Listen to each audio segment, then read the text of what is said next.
Mr. President, Excellencies, I brief you for the second time this week as the situation in Gaza continues to deteriorate, placing over 2 million Palestinians in even greater peril and further endangering the lives of the remaining hostages.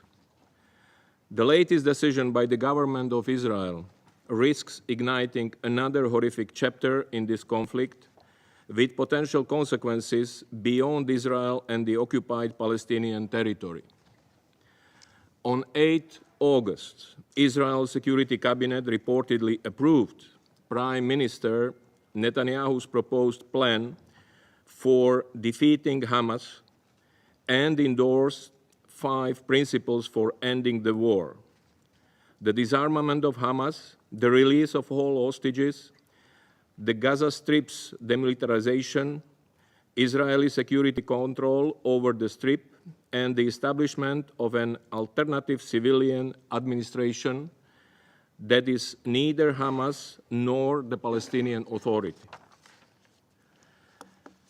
The Prime Minister's office also announced that the Israel Defense Forces, IDF, will prepare to take control of Gaza City while providing humanitarian assistance outside combat zones. The IDF said that it is fully mobilized and preparing for an expanded military operation in Gaza. This is yet another dangerous escalation of the conflict. For now, we have limited official details of Israel's military plans. However, according to Israeli media reports, the government foresees the displacement of all civilians from Gaza City by 7 October 2025, affecting some 800,000 people, many of them previously displaced. Reports indicate that the IDF would then surround the city for 3 months. This would then reportedly be followed by an additional 2 months to seize control of central Gaza's camps and clear the entire area of Palestinian armed groups.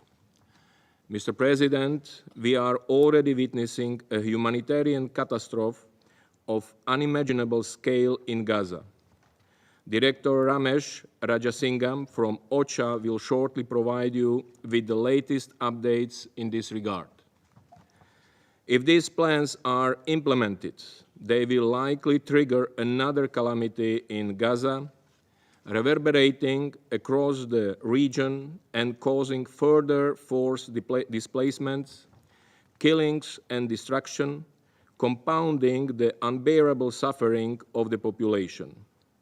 Last night, thousands of protesters gathered in Tel Aviv and cities across Israel to call for a ceasefire and hostage release deal. The UN has been unequivocal. The only way to stop the immense human suffering in Gaza is through a full, immediate, and permanent ceasefire. All hostages must be released immediately and unconditionally.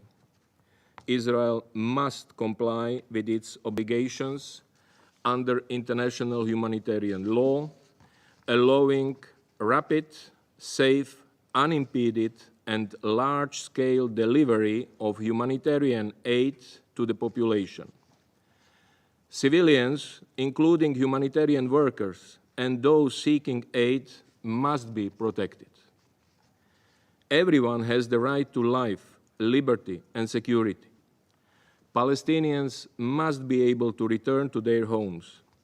In its 19 July 2024 advisory opinion, the International Court of Justice stated that, and I quote, "Israel, as the occupying power, has the obligation not to impede the Palestinian people from exercising its right to self-determination, including its right to an independent and sovereign state over the entirety of the occupied Palestinian territory." End of quote. Mr. President, as I emphasized to this Council a few days ago, there is no military solution to the armed conflict in Gaza or the broader Israeli-Palestinian conflict. There will be no sustainable solution without an end to Israel's unlawful occupation and the achievement of a viable two-state solution. Gaza is and must remain an integral part of a Palestinian state. We must plan for Gaza's future as we address the urgency of developments on the ground today. We must establish political and security frameworks that can relieve the humanitarian catastrophe in Gaza, start early recovery and reconstruction, address the legitimate security concerns of Israelis and Palestinians, and forge a path for the realization of a viable two-state solution. In this regard, I urge the immediate implementation of the political, humanitarian, and security steps outlined in the New York Declaration on the peaceful settlement of the question of Palestine and the implementation of the two-state solution of 29 July 2025. Critically, these frameworks must facilitate a legitimate Palestinian government that can reunify Gaza and the West Bank, including East Jerusalem, politically, economically, and administratively. This government must represent Palestinians across the entirety of the occupied Palestinian territory. A united leadership is crucial to managing post-conflict Gaza and advancing Palestinian self-determination and sovereignty. I urge the Palestinian Authority to advance its stated goal of holding elections.